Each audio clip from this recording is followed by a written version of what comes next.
Meus amados, não preciso dizer do privilégio que é ter a oportunidade de servir ao Senhor, mas esta semana, neste dia que inicia a nova semana, e também iniciaremos hoje uma nova série. Encerramos no domingo passado uma série sobre os milagres de Jesus e hoje nós iniciaremos uma série sobre as parábolas de Jesus. Aproximadamente um terço, um pouco mais, em volta de 35% das palavras de Jesus que são registradas nas 4 biografias de Jesus que temos nas Escrituras, os 4 evangelhos, Mateus, Marcos, Lucas e João, aproximadamente um terço é de parábolas, diz respeito a parábolas.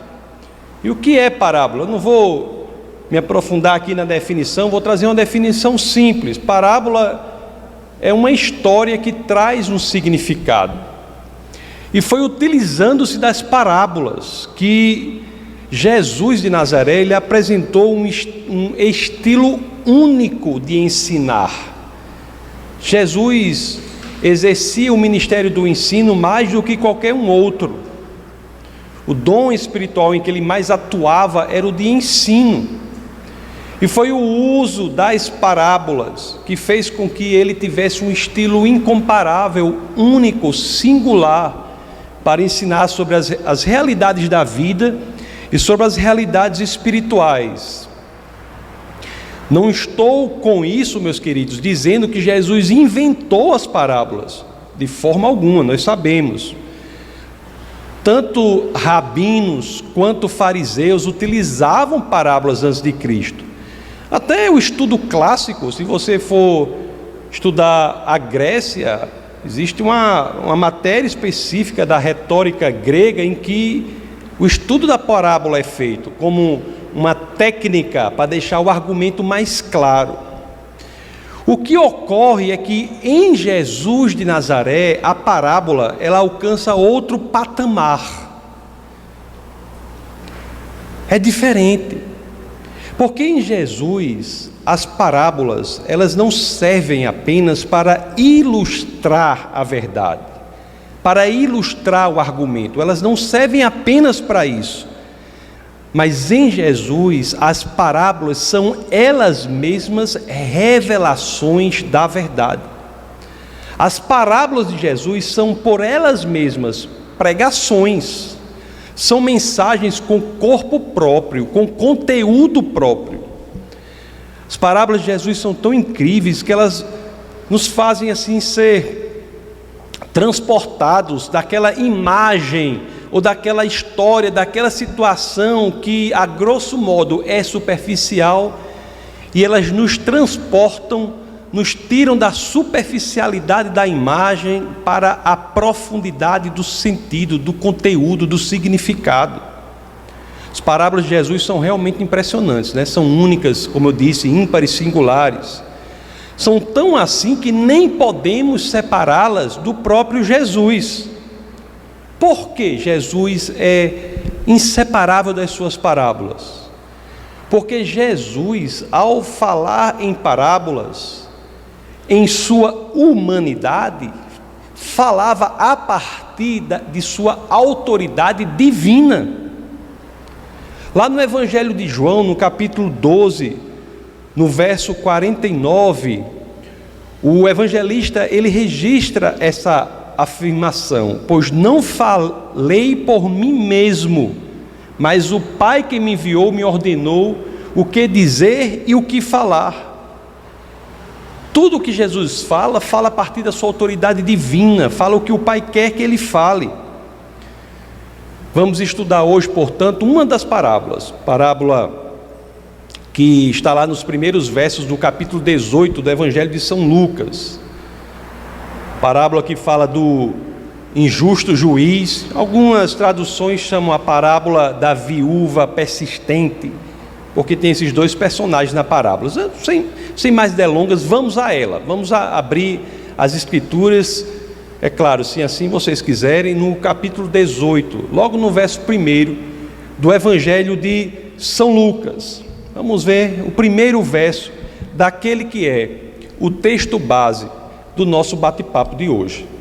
Assim as Escrituras dizem: então Jesus contou aos seus discípulos uma parábola para mostrar-lhes que eles deviam orar sempre e nunca desanimar.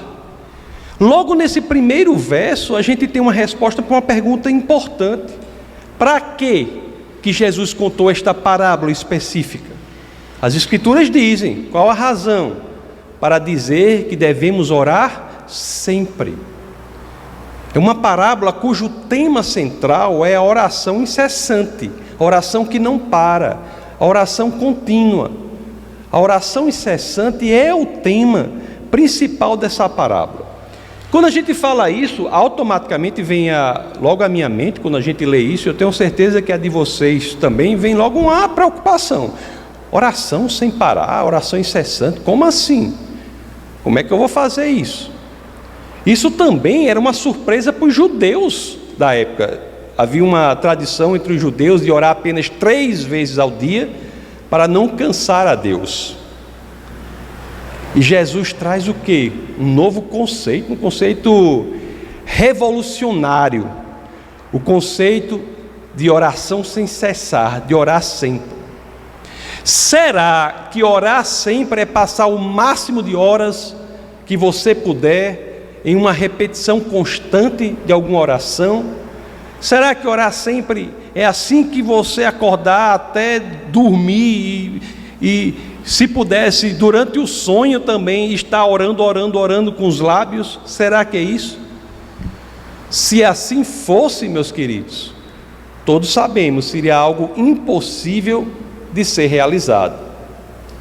Orar sempre, orar constantemente, orar sem cessar, tem de ser algo possível de alcançarmos.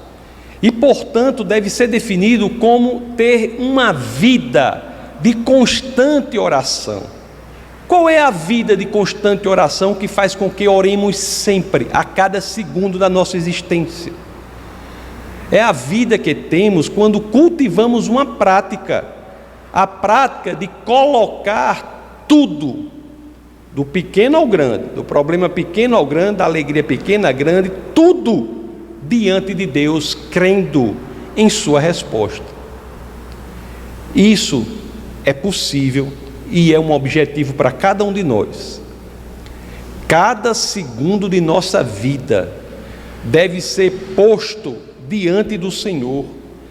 Cada momento, cada fragmento, cada faísca de nossa existência deve ser colocada na dependência de Deus. Até mesmo algo que fazemos sempre, como a respiração. Devemos entender que a própria respiração é um ato de oração. Por quê? Porque ao respirar, devemos nos lembrar que o nosso fôlego vem do Senhor, e isso nos conecta a Ele. A cada respiração que damos, deve isso ser para nós um lembrete de que sem Ele nada somos, nada podemos. A nossa dependência é completa dEle. Estar conectado a Deus, até onde eu conheço, é uma das formas mais bem-sucedidas de você definir oração. Oração é uma prática de conexão com Deus. Orar constantemente é entender que a sua existência na terra deve ser tal que qualquer ato, momento, segundo, milésimo de segundo, deve ser expressão dessa conexão. É por isso, meus queridos, se você entende assim, é que você vai saber que, mesmo quando os lábios cessam de orar, é importantíssimo orar com os lábios, mas você deve entender que, mesmo quando eles cessam de orar, a oração continua mais viva do que nunca em nosso coração. A oração não se circunscreve, não se resume, não se sintetiza unicamente a um aglomerado de palavras. É importante orar com as palavras, mas a oração não é só isso.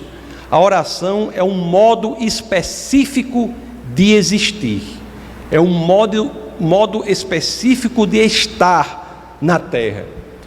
Por isso, meus queridos, devemos cultivar isso. E do ponto de vista prático, muitos o sabem, mas eu tenho a vontade de relembrá-los. Uma vida em oração muda tudo. Cultivar isso em nossa vida muda tudo. A constante conexão com Deus, se buscamos isso, estarmos a todo momento conectados com Deus, isso nos enche de coisas que precisamos muito durante essa passagem aqui na terra. Nos enche de ânimo, nos enche de vida, nos enche de esperança. Por quê? Porque nós sabemos, meus queridos, quando cultivamos isso, que quando o problema aparece, nós podemos dizer: eu conheço um Deus que pode resolver o impossível. Isso é um estilo de vida. Você saber que por você só talvez não vá muito longe, mas em Cristo você pode todas as coisas. Daí, meus queridos, pelo fato de isso nos encher de ânimo, que temos a última parte do verso: orar sempre e nunca desanimar. Uma vida de oração é um belíssimo remédio para o ânimo, é um remédio para a alma. Orar é crescer em fé, crescer em esperança, crescer em amor. Está lembrado? Fé, esperança e amor, não é? Aquela tríade com a qual Paulo encerra aquela que talvez seja a mais bela prosa poética já escrita. Aqui está lá no capítulo 13 da sua primeira carta aos Coríntios. Como é que lemos lá na primeira aos Coríntios, capítulo 13, verso 13? Um capítulo que muita gente sabe, inclusive de cor. Como é que lemos o último verso? Assim permanecem agora esses três: a fé, a esperança e o amor. O maior deles, porém, é o amor. Sim, meus amados, orar é crescer em fé.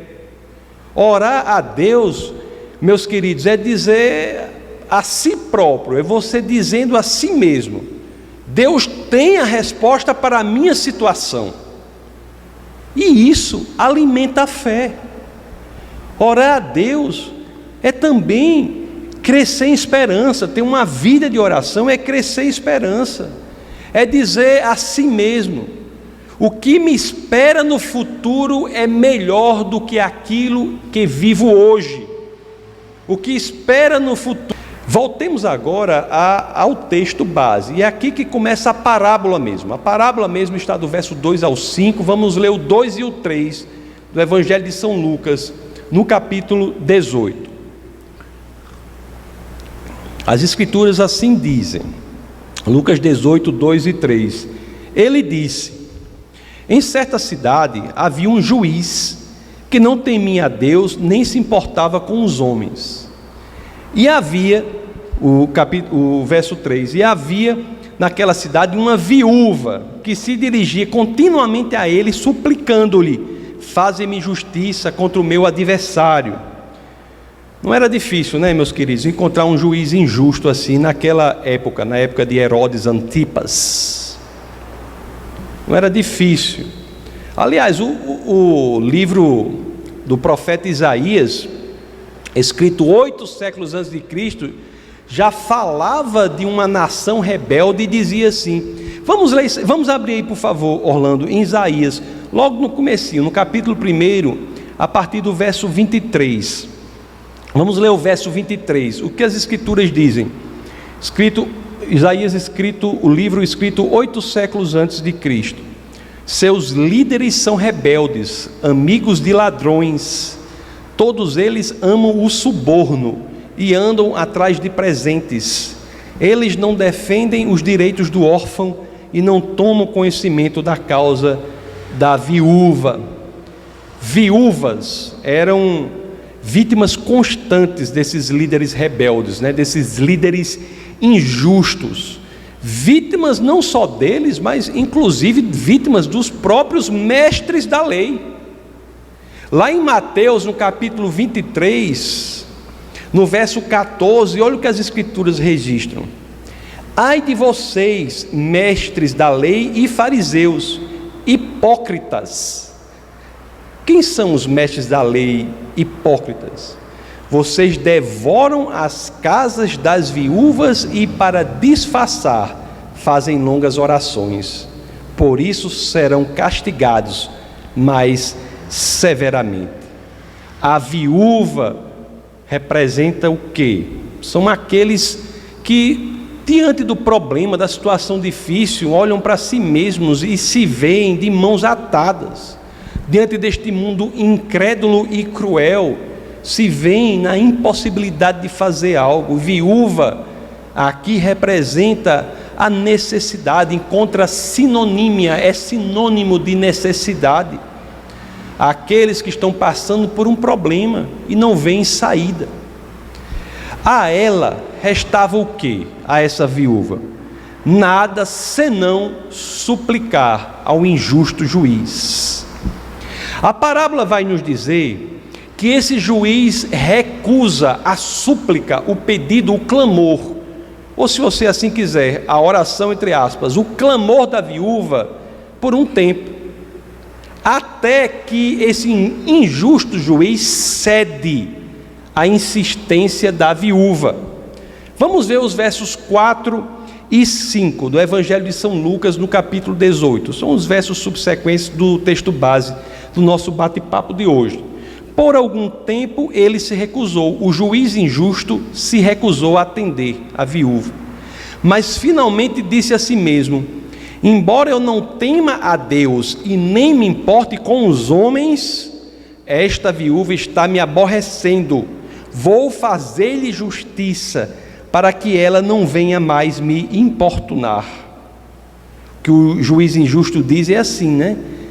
Diante dessa insistência toda, eu vou fazer justiça para me livrar dela. Um ponto importante aqui, eu vou logo corrigir um problema que, curiosamente, eu identifico em muitos cristãos. Os cristãos, ao lerem isso, pensam que esse juiz é Deus.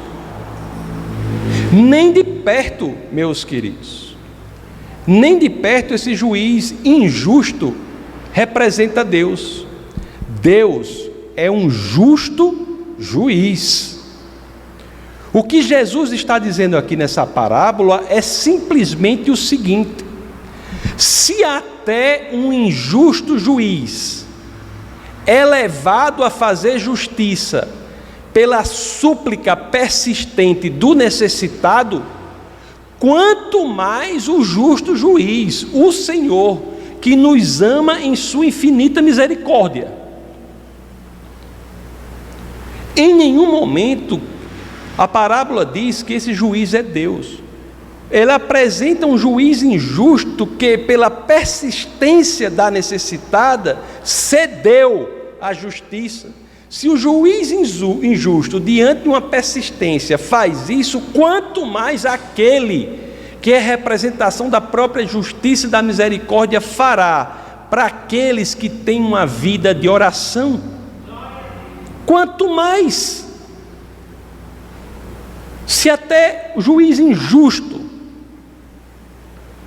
um juiz que corrompe, um juiz que ataca os necessitados pela súplica incessante. Qual o termo que as Escrituras usam? Quer dizer, uma perseverança veemente, muito grande, importunando o juiz. Se até aí o juiz cede à justiça, quanto mais aquele que é o justo juiz. Quanto mais. Qual é a mensagem principal aí, e que, se ela for entendida com o nosso coração, muda a nossa vida? Ao passarmos, meus amados, por coisas ruins, e todos nós passamos por coisas ruins. O Evangelho que diz que você não passa por coisas ruins, eu não sei de que parte tirou isso. O Evangelho diz que não continuamos nas coisas ruins, passamos por ela com paz, porque temos o Senhor que passa conosco. Mas coisas ruins podem acontecer. Então, ao passarmos por coisas ruins, o que é que as Escrituras nos indicam? Confiemos naquele que é a perfeita justiça. Confiemos naquele que é o justo juiz. Ele resolverá. Ele cuidará do problema. Lá na carta aos Romanos, no capítulo 12, no verso 19, tem um assunto que é tratado aqui, que alguns têm problema com esse assunto, que é o assunto da vingança. Que as Escrituras dizem assim: amados, nunca procurem vingar-se, mas deixem com Deus a ira, pois está escrito: minha é a vingança, eu retribuirei. O que as Escrituras dizem sobre vingança? Vingança de Deus consiste em quê? Em implementar a justiça, em colocar as coisas nos lugares que devem estar, colocar novamente as coisas nos lugares certos. Muitos têm problema com esse conceito. As Escrituras não dizem que a vingança em si é algo ruim. As Escrituras dizem que a vingança não é para nós. Não cabe a cada um daqui colocar as coisas nos lugares certos com nossa própria força. O Senhor faz isso pelos justos, pelos que têm sede de justiça. Em Romanos, no capítulo 8, no verso 32, nós temos o mesmo princípio, e esse aqui é mais conhecido pelas pessoas. A Escritura dizia assim: quem fará alguma acusação? Eu acho que deve ser outra passagem, mas que diz assim, é 8:33, deve ser o próximo, eu acho que é... 8:33, quem fará alguma acusação contra os escolhidos de Deus? É Deus quem os justifica. É Deus que os justifica. É interessante que nós vemos esses dois conceitos, não é? De colocar o que está injusto, justo novamente, de agir em favor da justiça. E o outro conceito de retribuição, de justificação daqueles que sofrem. Esses dois conceitos estão juntos numa própria expressão de Deus, lá em Deuteronômio, no capítulo 32, no verso 35. Olha o que o Senhor nos diz: a mim pertence a vingança e a retribuição, no devido tempo os pés deles escorregarão, o dia da sua desgraça está chegando e o seu próprio destino se apressa sobre eles.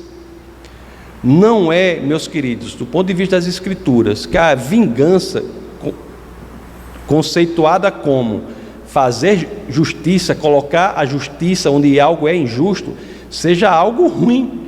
Mas é que a vingança é algo que não é para a gente.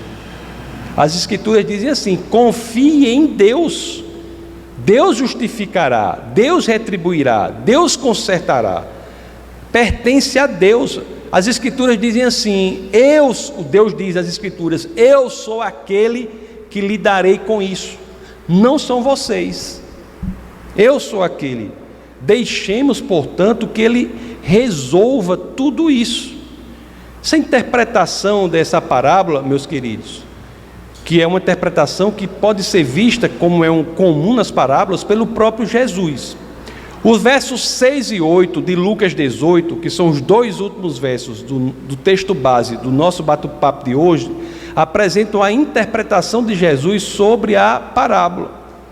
Então, no versos 6 e 8 do capítulo 18, as Escrituras dizem assim: e o Senhor continuou: ouçam o que diz o juiz injusto. O 7, o 6, o 7 e o 8. Aí o 7, acaso Deus não fará justiça aos seus escolhidos que clamam a Ele dia e noite?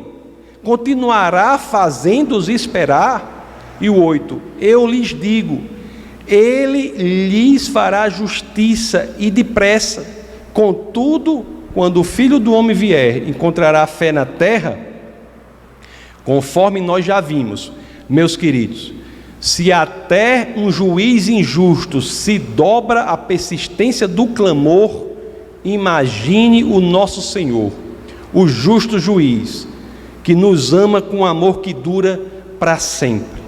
Temos que ter essa convicção que estamos lidando com um justo juiz, que quer colocar as coisas da maneira correta. O que cabe a nós diante do problema e da dificuldade? O que é que cabe? O que é que cabe a nós diante de tudo, quando vemos as Escrituras? Cabe a nós, diante disso que aprendemos, quando somos expostos à palavra e vemos que temos o justo juiz que quer justiça, que se dispõe a isso, que se propõe, que promete isso, diante disso, qual é a nossa postura aqui na terra? Qual deve ser? Cabe a nós fazer a nossa parte, meus queridos, e em oração entregar o resto a Deus. Feito isso, em oração, numa vida de oração, de confiança. Por que a vida é de oração? Porque não adianta você orar, Senhor, está nas tuas mãos, e 2 minutos depois está preocupado, o que é que eu vou fazer? Vou ligar para quem? E agora, meu Deus? Aí fica ansioso. A vida de oração é aquela que diz, eu faço o que posso, o resto entrego ao Senhor, entregando. Não é entregando e ficando pegando a parte, não, ei, isso aí eu resolvo, isso aqui eu resolvo, Senhor, não, isso aqui não, eu vou resolver. Não, o que depende de você, você faz, mas o impossível, você vai ficar se martirizando? Não, isso não é escritural. As Escrituras dizem o contrário. Faça o que deve, seja diligente, faça o que você tem que fazer dentro da naturalidade do que é possível. O fora isso, entregue ao Senhor, em oração constante. Quando fazemos isso, verdadeiramente, o que é que as Escrituras nos garantem? Que ficaremos em paz. Por que paz? Porque temos nas Escrituras a promessa, a informação de que Deus não é indiferente à oração dos que têm sede de justiça. Às vezes acontece comigo também, eu imagino que pode acontecer com 1 ou 2 de vocês. Às vezes quando a gente ora, a gente tem a impressão que a nossa oração não passa do teto. Às vezes, não sei se acontece com alguém, comigo acontece. Às vezes eu oro e digo, rapaz, meu Deus, será que a oração está chegando ao Senhor? Aí você vai para as Escrituras e diz, sim, está chegando ao Senhor. Ele não é indiferente à oração daquele que busca justiça. Nós temos que trazer ao nosso coração isso, essa certeza de que no tempo certo de Deus nós teremos a resposta. Lá na segunda de Pedro, a segunda epístola de São Pedro, no capítulo 3, no verso 8, ele diz, as Escrituras dizem, não se esqueçam disto, amados, para o Senhor um dia é como 1000 anos, e 1000 anos como um dia. Qual é a resposta que precisamos? Oramos, entregamos ao Senhor, esperamos a resposta dele. Agora a resposta dele não pode ser, que não seja exatamente a que a gente quer, mas certamente será a melhor para a gente. Quando oramos ao Senhor, o Senhor às vezes responde de forma diferente do que a gente quer. É porque Deus não é como um gênio da lâmpada que vai executar o que a gente quer. Quando entregamos ao Senhor, Ele vai fazer aquilo que é melhor para a gente. E a nossa confiança está em entender isso. Que o Senhor, Ele age com o conhecimento que não temos, com a visão que não temos. Ele é o Senhor de todas as coisas. E se entregamos a Ele e ficamos em paz, aí que entendemos. O que acontecer é o melhor para a gente. A parte final, meus amados, do verso 8 lá do texto básico, é Lucas 18, 8, a parte final leva a parábola a um nível mais profundo, essa partezinha final, porque diz assim, quando o Filho do Homem vier, encontrará fé na terra? Essa é a preocupação da gente. Olhe só a genialidade das Escrituras. Antes disso, ela apresenta todo o sistema de oração. Ore, tenha uma vida de oração, entregue seus problemas ao Senhor e descanse. A sua preocupação não é mais com o problema que você está enfrentando. A sua preocupação está aqui. Quando o Senhor voltar, encontrará fé na terra? Quando Jesus voltar, encontrará em você uma vida de fé e de oração? A única batalha, meus amados, já falei isso aqui, é um ensinamento que tem que ser repetido sempre que possível. a única batalha que temos de lutar verdadeiramente é a batalha para que não percamos a fé. É a batalha contra a monstruosidade da apostasia, a monstruosidade da perda da fé. Isso temos que lutar, e as Escrituras são tão profundas, só podiam ser, não é? Escritas pelo Criador dos céus e da terra, inspiradas pelo Criador dos céus e da terra, que no fim diz isso. E quando Ele vier, encontrará fé na terra? Será que haverá fé na terra? Queridos, nós temos que estar atentos nestes últimos dias. Eu tenho a plena convicção que vivemos numa era dos últimos dias. Pelo que nós vemos no mundo, plena convicção, vivemos nos últimos dias. Não sabemos quando, né? As Escrituras dizem que não sabemos, mas vivemos assim. Mas temos que ter muito cuidado nessa época. É uma época difícil, inclusive nas igrejas. Lá na segunda epístola de Pedro, no capítulo 3, no verso 3, olha o que as Escrituras nos dizem que vai acontecer agora na nossa época. Diz assim, ó: antes de tudo, saibam que nos últimos dias surgirão escarnecedores zombando e seguindo suas próprias paixões. Quantas pessoas, inclusive dentro da igreja, fazem teologias com base em suas próprias paixões. Em um mundo assim, muitos perderão a fé. Que não sejamos nós, que não seja você. Você está avisado de que esse é o problema, essa é a situação que você tem de lutar, manter a sua fé. Da segunda aos Tessalonicenses, no capítulo 2, no verso 3, o apóstolo Paulo diz assim: não deixem que ninguém os engane de modo algum. Antes daquele dia virá a apostasia. Apostasia é perda da fé. Não deixem que ninguém os engane de modo nenhum. Antes daquele dia virá a apostasia, e então será revelado o homem do pecado, o filho da perdição. Ao contrário, meus queridos, nós temos que buscar a vida de oração e fé. Esse é o modelo que nos é dado pelas Escrituras para vivermos. E repito, não apenas uma vida de oração nas palavras também, e são muito importantes que oremos dessa forma, mas não apenas disso. Oração não é como um trabalho que você se realiza e deixa lá. Oração é um estilo de vida. Quando fazemos isso, entendemos que uma oração, sendo entendida como estilo de vida, um estilo de vida de dependência e conexão completas com o Senhor, dependência do Senhor e conexão completa com Ele, quando fazemos isso, aí é que nós começamos a vislumbrar que é possível experimentar o que está lá, a passagem conhecida de Filipenses no capítulo 4, no versos 6 e 7. Isso é que faz com que a gente diga: realmente isso pode ser para mim, eu posso viver isso, não é algo distante. Olhe só como isso aqui é algo de que o mundo precisa. Não andem ansiosos por coisa alguma. Aí agora fala da vida de oração, sabe? Fala dos 100% dedicados e conectados com o Senhor. Mas em tudo, não é no que acontecer das 6 às 17, ou não acontecer ao meio-dia, não. É em tudo. Em tudo. Pela oração e súplicas e com ação de graças, apresentem seus pedidos a Deus.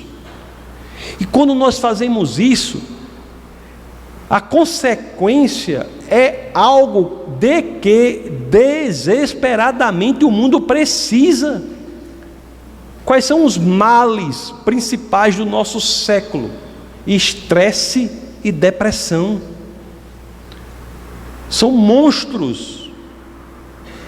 Se cultivarmos isso, se verdadeiramente entendermos e colocarmos em prática, estaremos fortalecidos contra esses monstros destruidores. Se verdadeiramente entendermos que tudo em nossa vida, tudo, qualquer coisa, eu vou fazer Eu vou para o restaurante tal, eu vou para o restaurante tal. Você pode escutar do Senhor.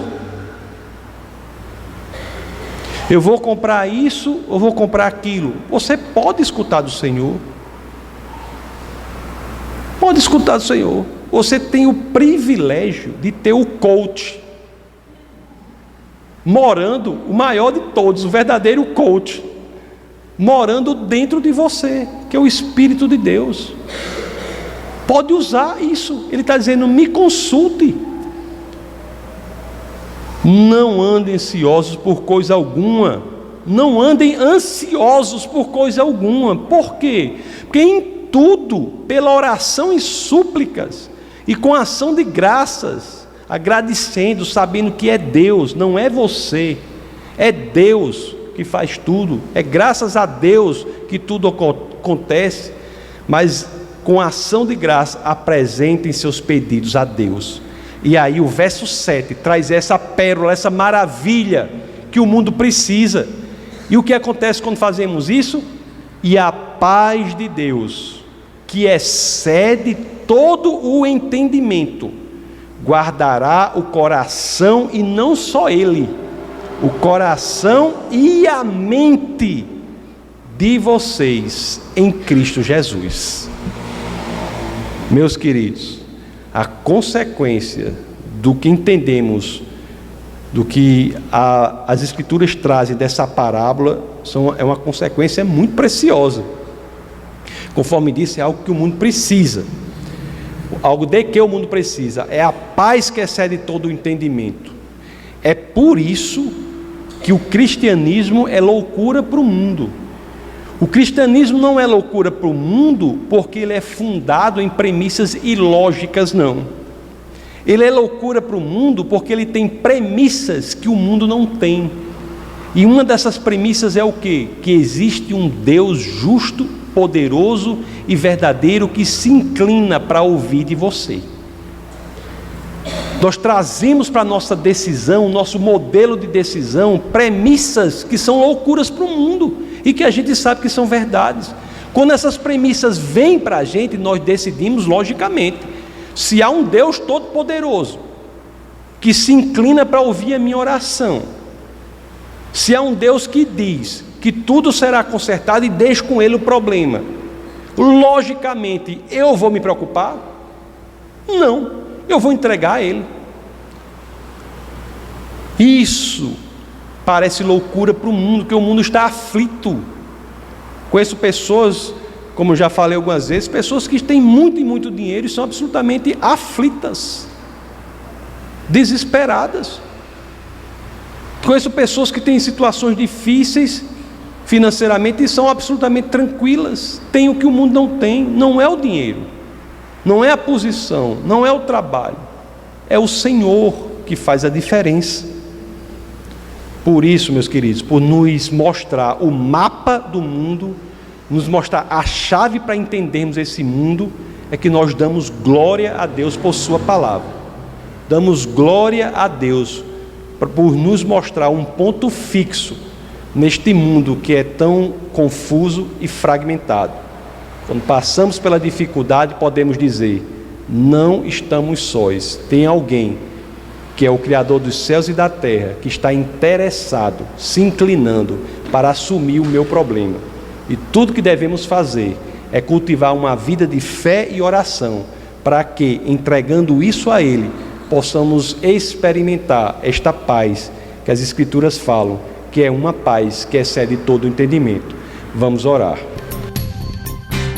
Essa foi uma produção do Ministério Internacional Defesa da Fé, um ministério comprometido em amar as pessoas, abraçar a verdade e glorificar a Deus.